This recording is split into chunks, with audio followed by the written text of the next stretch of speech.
from day to day. Here's the most important thing that we want to show you moving forward through this. And this is kind of a backtrack of the different model runs that we've seen. And this is why we want to show it to you. We want to show you how each model run is changing, how each model run has been different. And this is why we're saying watch this forecast very closely. So this is from Tuesday. We're on Thursday right now. So this is from Tuesday, our 7 a.m. run. You can see a very heavy swath of snow with the European snowfall forecast from the Tuesday 7 a.m. run. 7 p.m., everything's kind of shifted southward, kind of narrowing everything as well.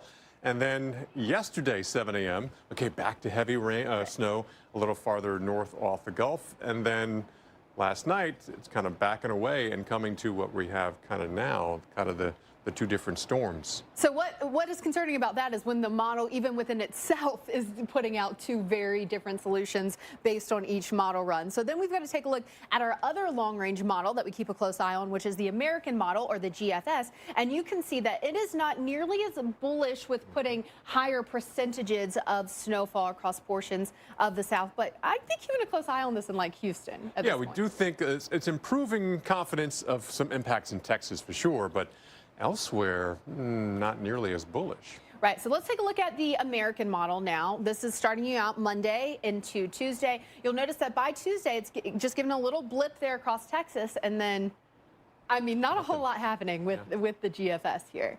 So there we go. There's Thursday. You can see both of them have something happening, but what is going to happen? It's like they're almost picking up on that second system. The first one keeping it too far south in the Gulf to really not really strengthen that much and interact more with that cold air. So the second one is kind of picking up. Both are now picking up on that. Yeah, I mean, that does look like they're coming into a little bit more agreement, at least on that second system. But here's kind of what we just showed you with the European, what the GFS model has been doing. So this is currently our forecast. Heavy snow for portions of the Ohio Valley, the mid-Mississippi Valley as well, some of the higher elevations. But look at what the forecast from the American model was Monday, January 13th.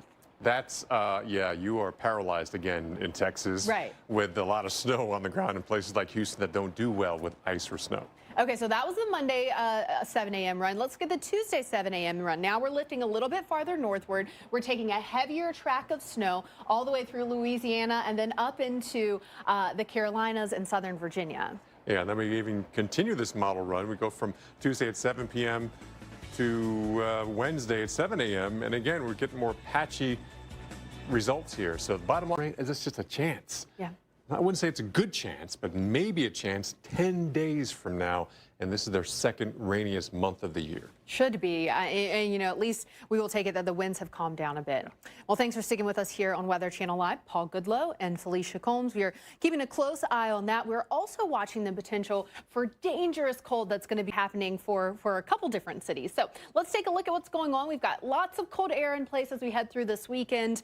Chicago down around the single digits. Pittsburgh in the 20s for you. Boston, D.C. 30s for you in terms of highs. Here's what's going on. Here's our setup because we've got rain and a bit of snow in the forecast for this weekend and a couple different rounds. Moisture lifting northward as we head through our weekend. That is going to interact with some colder air in some places, and that's going to bring us some wintry weather. Other places, it's just going to be rain. So here's how we're waking up Saturday morning. Got a little bit of that snow falling in Detroit, Pittsburgh, a bit of a messy setup for you. Meanwhile, places like Charleston, West Virginia, it is rain for you this time. This is what we're watching as we head through Saturday. You've got that snow falling for interior areas of Pennsylvania, some lake effect snow getting into the higher elevations of Vermont and New Hampshire as well. So that's our first kind of push that we're watching. And then we watch as things fill in a bit more on Sunday with this secondary piece of energy that will fill in along that 95 corridor. And this time you guys are getting some snow out of it. So some snow flying in NYC, Boston, DC, getting a little snow out of this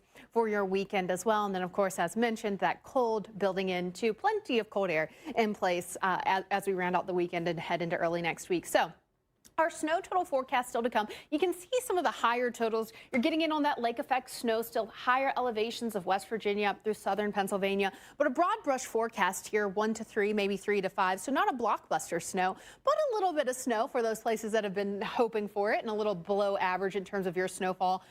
Now, one place that's not been below average in terms of snowfall is the south. And luckily, this first push, this first weekend system, it's going to be mostly rain. So we can hang on to that, right? That it's going to be mostly rain for those places. Atlanta,